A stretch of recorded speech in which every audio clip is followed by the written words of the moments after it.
Hilirisasi dan juga industrialisasi mineral merupakan langkah strategis jangka panjang untuk dapat memberikan pertumbuhan atau juga dampak positif tentunya bagi perekonomian Indonesia. Lalu kemudian bagaimana komitmen dan juga target apa dari BUMN Holding Industri Pertambangan Indonesia Mine ID untuk mewujudkan proyek hilirisasi tersebut. Sudah bersama saya siang hari ini Direktur Utama Mine ID, ada Bapak Hendy Priyosantoso. Selamat siang Pak Hendy, apa kabar? Selamat siang Tiffany, baik. Terima kasih sudah meluangkan waktunya untuk CNN Indonesia siang hari ini Pak Hendy. Kalau kita berbicara mengenai industrialisasi mineral kemudian juga hilirisasi yang tentunya menjadi fokus untuk kita sekarang ke depannya untuk Indonesia. Mungkin bisa dielaborasi kepada kami terlebih dahulu Pak terkait dengan konsep sejauh ini kemudian pengembangan yang dilakukan oleh Mine ID sendiri untuk hilirisasi dan juga industrialisasi tersebut. Makasih Tiffany. Jadi Mine ID selaku holding tambang milik negara memang sudah diamanahkan mandat untuk mengembangkan eksplorasi, kemudian meningkatkan cadangan, dan yang ketiga memberikan optimalisasi daripada pengelolaan sumber daya alam mineral yang ada di Indonesia. Kami tentunya sebagai insan Mine ID melihat amanah ini sangat besar dan kami sangat percaya dengan potensi yang ingin dicapai. Karena tentunya selama 3 tahun terakhir ini kami juga sudah menikmati hasil daripada program hilirisasi yang memang diinisiasi oleh pemerintah. Kami melihat ke depannya sumber daya alam mineral ini menjadi salah satu faktor potensial dalam pengembangan ekonomi negara kita. Oke. Paling tidak ada 14 komoditas ya Pak, kalau saya tidak salah yang dikelola oleh Mine ID. Sejauh ini bagaimana upaya dan juga mungkin pencapaian dari holding ini sendiri terkait dengan pengembangan kemudian juga proyek-proyek dari keterlibatan 14 komoditas di bawah Mine ID? Baik Tiffany, jadi dari 2021 kita serius melakukan fokus pengembangan dari hilirisasi sendiri. Yang sudah kita alhamdulillah capai adalah hilirisasi di bidang bauksit, menjadi full cycle aluminium, kemudian tembaga, yang selama ini konsentrat tembaganya di masa lalu sebelum kita memiliki smelter sendiri itu diekspor. Kemudian di sisi timah ini sebelum kita punya hilirisasi di tin chemical dan tin powder, biasanya kita hanya mengekspor ingot. Jadi bayangkan multipliernya sangat besar ya, sangat dahsyat. Contohnya misalnya di bauksit, di masa lalu melalui anak usaha kita yang Aneka Tambang, biasanya hanya menerima hasil penjualan per ton itu di bawah $20. Ya, tapi di hari ini dengan sinergi dengan anak usaha kami lainnya yaitu Inalum, produk yang tadinya di bawah $20 ini sudah bisa meningkat sampai $2.400. $2.400 per tonnya. Per ton. Jadi penciptaan nilainya sekitar 34 kali multipliernya. Kemudian juga saya ambil contoh lagi ya di tembaga. Tembaga ini di masa lalu kita hanya mengekspor konsentrat tembaga yang digali dari bumi Papua. Ya. Dan sekarang Indonesia sudah bisa membuat tembaga katoda. Jadi penciptaan nilainya itu hampir sampai 57 kali. Karena yang selama ini belum terproses itu adalah kandungan emas, kandungan platinum, dan lain-lainnya. Itu kita alhamdulillah sudah bisa memproses di dalam negeri. Jadi bayangkan produksi emasnya itu berkisar antara di awal mulanya 50 ton, tapi bisa mencapai 70 ton. Berarti satu tahunnya itu hampir $2 billion dari emasnya Dari saja. emas. Karena emas itu kan dianggap produk sampingan ya. Nah, belum dari katoda tembaganya sendiri. Oke. Dan juga esensinya kan tadinya kita mengekspor bahan mentah, tapi dengan hilirisasi kita sudah bisa mengkonvert menjadi bahan baku untuk industri. Iya. Jadi seperti koper katoda di Gresik itu sudah ada industri yang dihilir yang sudah bisa membuat copper foil namanya. Copper foil ini bisa nanti ditingkatkan menjadi kabel tembaga. Kabel tembaga ini dipakai untuk kabel transmisi listrik. Ya, bahkan untuk hal yang bersifat elektrifikasi ya, apakah itu solar panel, apakah itu dan lainnya, semua produk ini membutuhkan tembaga dan aluminium juga. Oke. Ya. Itu dari penjelasan Pak Hendy kita bisa menangkap kenapa mungkin pemerintah begitu memfokuskan proyek hilirisasi dan juga industrialisasi karena Iya. bisa menopang, bisa menjadi core dari pertumbuhan ekonomi Indonesia. Betul. Untuk jangka panjang Jadi tentunya. memang negara ini sudah bisa membuktikan bahwa kita mampu membuat bahan baku untuk industri. Oke. Nah ini penting maknanya karena Indonesia juga siap berarti memasuki era industri manufaktur. Karena bahan bakunya sudah kita buat sendiri. Tentunya kan akan lebih optimal bagi kita mencapai target Indonesia Emas 2045 ini. Kita bisa menggerakkan roda ekonomi yang lebih besar melalui industri manufaktur. Yang memanfaatkan bahan baku yang kita produksi. Oke, di antara semua target ini tentunya punya tantangan tersendiri, Pak. Bagaimana kemudian Indonesia tidak hanya punya komitmen dan juga target, tapi juga serius memperkuat sektor industri manufaktur nasional. Nah, bagaimana kemudian kita Indonesia bisa memenuhi terkait dengan pemenuhan kebutuhan pasar domestik secara mandiri? Artinya kita yakin kita bisa betul. Ya. Sangat tepat, Tiffany. Jadi contohnya seperti apa yang sedang kita upayakan di industri aluminium. Industri aluminium kita biasanya mengkonsumsi sekitar 1,1 juta ton aluminium.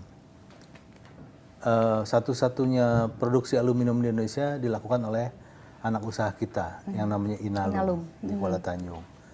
Produksinya baru 275.000 ton. Ini kita sudah melangkah lebih maju, ya, lebih baik dengan kita bisa membuat bahan baku alumina sendiri yang kita konversi dari boksit tadi. Ya, jadi artinya di masa lalu kita tuh terpaksa mengimpor bahan baku, tapi dengan selesainya smelter alumina di Mempawah, kita sudah bisa punya bahan baku untuk produksi aluminium sendiri. Nah, kita tidak mau cepat puas, kita akan kejar lagi bagaimana kita bisa mengikis importasi aluminium tersebut.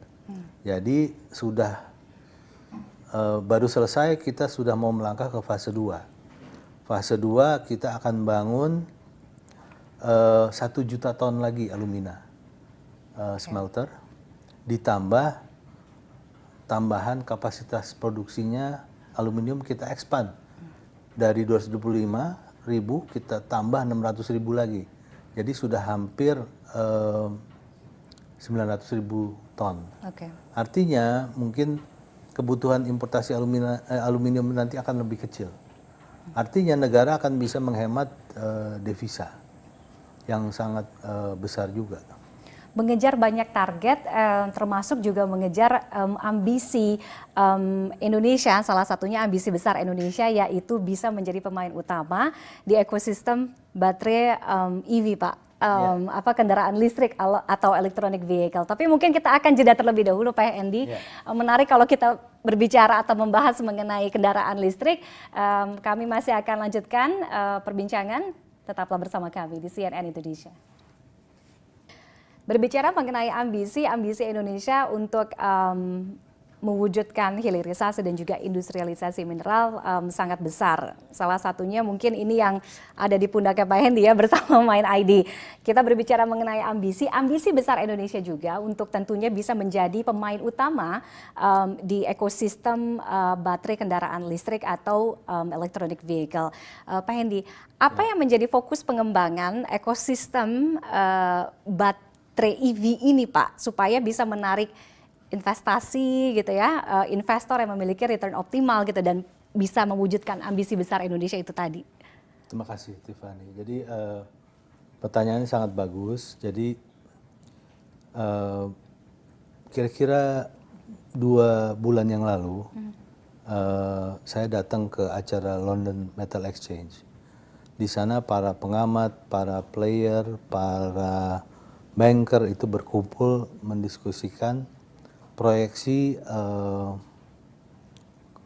supply demand mineral dunia, termasuk juga tren harga dan lain-lainnya.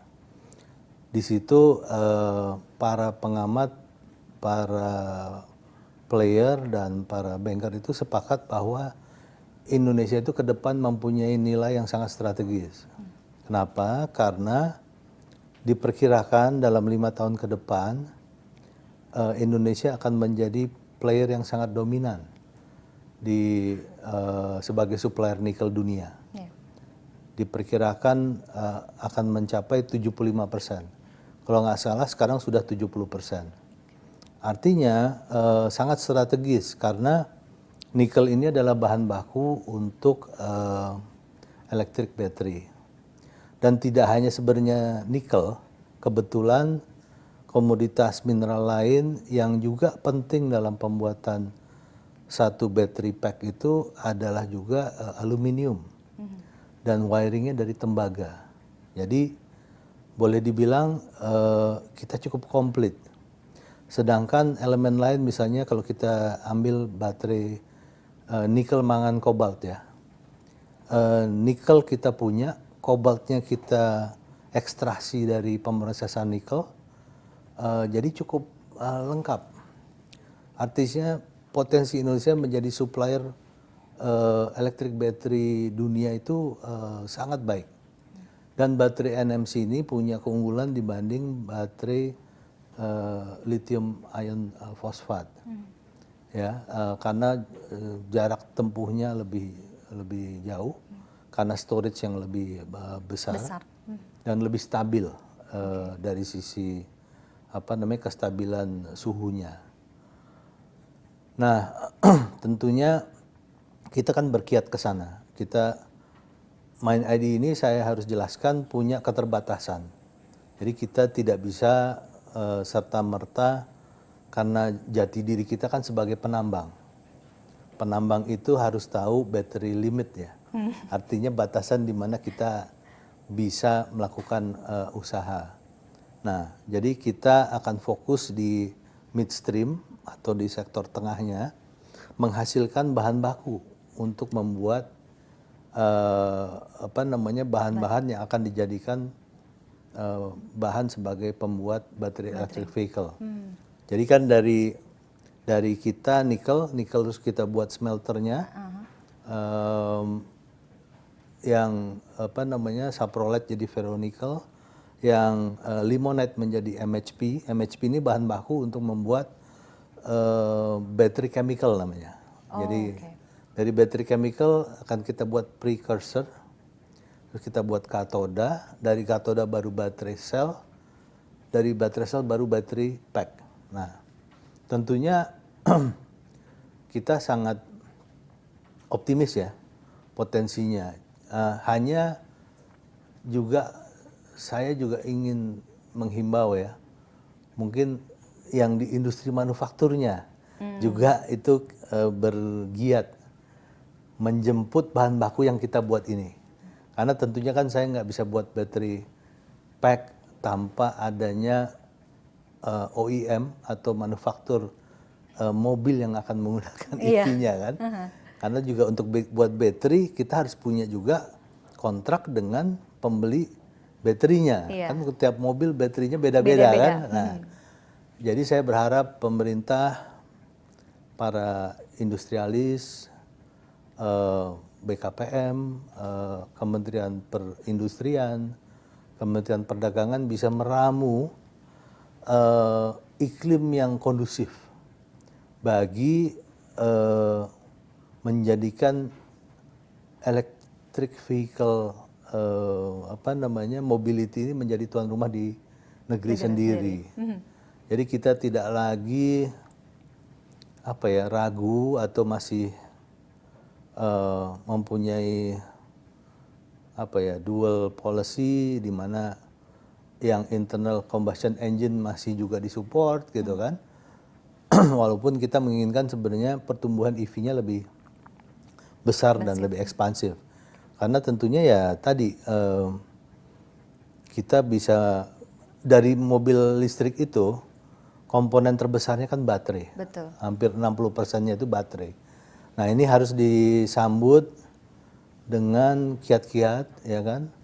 Bagaimana menjadikan Indonesia sebagai center untuk production daripada electric vehicle. Kalau kita kan supplier baterainya. Nah, saya harap ini peluang emas bagi Indonesia dan saya mendukung sekali visinya Pak Prabowo bahwa kita harus mengadopsi posisi geopolitik yang netral sehingga kita bisa melayani seluruh konsumen baik itu dari benua Amerika, benua Eropa, benua Asia secara optimal. Oke. Menarik kalau kita melihat peluang-peluang ini akhirnya yang membuat Mind ID pun juga bisa berinovasi untuk pengembangan EV, Pak, berbasis baterai. Ini koreksi kalau saya salah di catatan saya, Mind ID punya inovasi baterai motor two wheel yang memang khusus ya katanya dirancang untuk kendaraan listrik roda 2. Iya, jujur memang sekarang kita masih bekerja sama dengan produsen dari luar, dari Tiongkok, dalam rangka pengembangan yang battery electric two wheel. Tapi kita juga punya kerjasama melalui Antam itu dengan pabrikan EV battery terbesar di dunia, yang namanya CATL dari Tiongkok. CATL ini merupakan suppliernya Tesla, Mercedes, BMW. Jadi dan juga di sisi anak usaha kami lainnya seperti Vale Indonesia itu sudah menginisiasi kerjasama dengan Ford Motor Company dari Amerika dan juga dalam tempo yang tidak terlalu lama akan menjalin kerjasama dengan Volkswagen.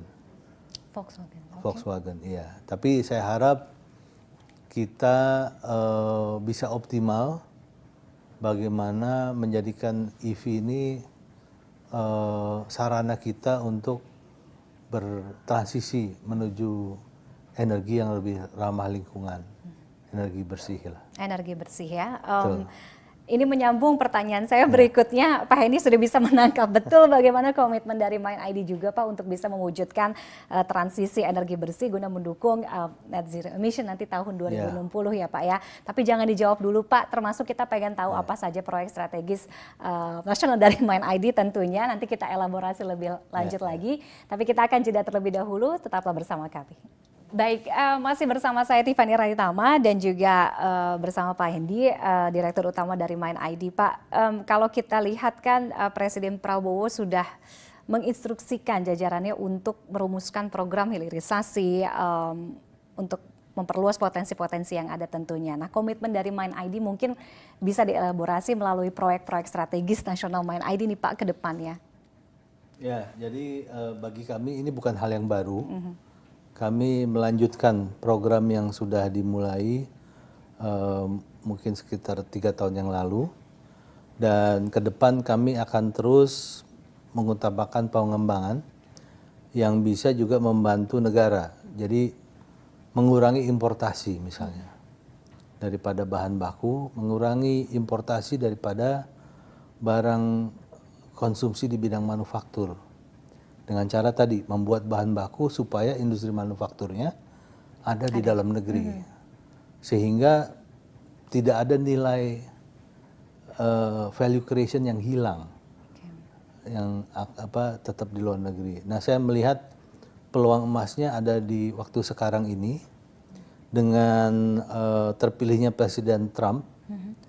Tentunya kan sudah kelihatan arah kebijakannya akan melakukan pembelaan industri dalam negerinya melalui akan melakukan menaikkan tarif bagi produk-produk impor, terutama yang datangnya dari Tiongkok ya. Nah, ini saya rasa peluang emas bagaimana kita bisa merelokasi industri-industri nanti yang akan terdampak dengan tarif ini. Jadi bayangkan Tiffany, Tesla yang di Cina aja kena juga tarif yang akan dinaikkan ini. Ini kesempatan emas bagaimana Indonesia bisa menarik ya kan investasi yang tadinya mungkin di Tiongkok direlokasi ke Indonesia. Saya rasa ini opportunity yang jangan sampai kelewatkan. Sehingga saya harapkan pemerintah bisa menyatukan semua elemen dan membuat suatu produk agar Indonesia menjadi tempat investasi yang diminati.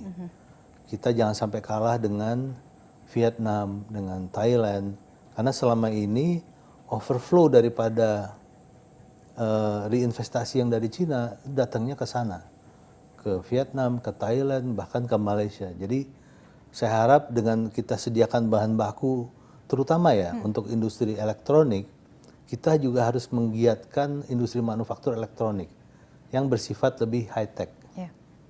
Ya, jadi pembuatan microchips misalnya. Makanya kita masuk digital hilirisasi itu ya Pak. Betul.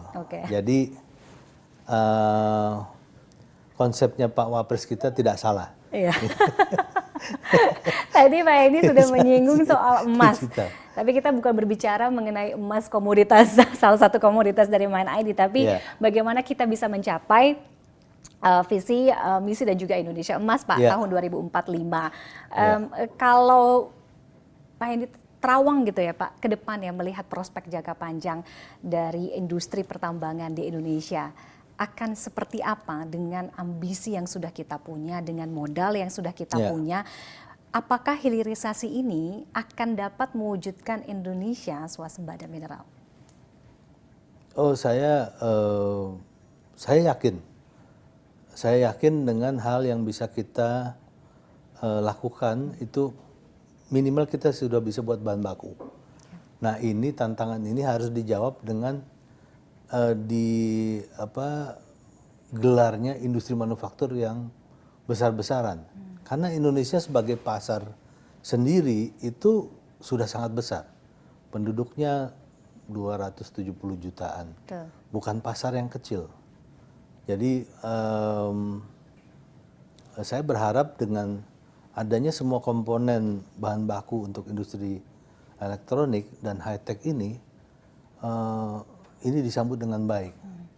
Bahkan ya Tiffany, saya kasih contoh untuk timah. Timah ini kan fokusnya orang biasanya ke komoditas utamanya sebagai solder. Tapi by produknya itu itu terdapat kandungan-kandungan lain seperti kandungan untuk membuat bahan baku nuklir, thorium, ada molybdenium segala macam.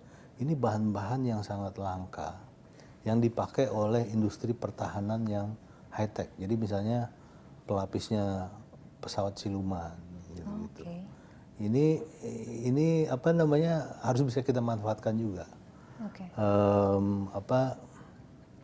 Jadi sebagai wujud syukur kita kepada Tuhan Yang Maha Esa yang sudah mengaruniai Indonesia dengan segala kekayaan sumber daya alam ini, kita harus bisa memberikan nilai tambah yang sangat optimal. Jadi saya yakin sumber daya alam Indonesia adalah modal kita untuk menuju Indonesia emas. Oke.